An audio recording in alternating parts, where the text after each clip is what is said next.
Good morning, this is Casey Olson with the Utah Climate Center. After a strangely cold week for northern Utah, we returned to more typical late June conditions just in time for the solstice.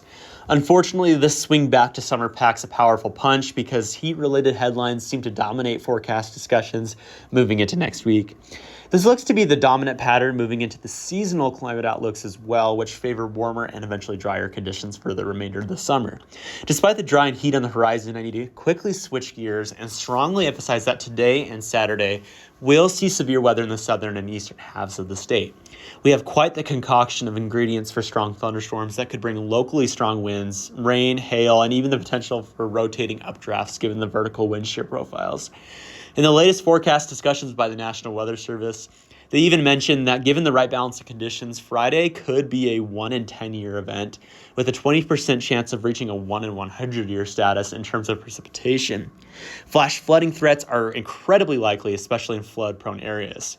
In short, this weekend is not a good time for outdoor recreation in these areas. Seriously, it is not worth the risk. Part of the reason for such strong instability within the atmosphere is we're about to sit below an area of strong winds in the jet stream that will initiate upward motion. This will have left by Saturday, but given the sheer amount of moisture available, the threat for storms still remain. It's unclear to me the exact northern and western extent of these storms, so my northern friends should still be on alert, especially in higher terrain. Temperatures will skyrocket in the 90s and hundreds next week, so prepare for some rocky weather. With the Utah Climate Center, I'm Casey Olson.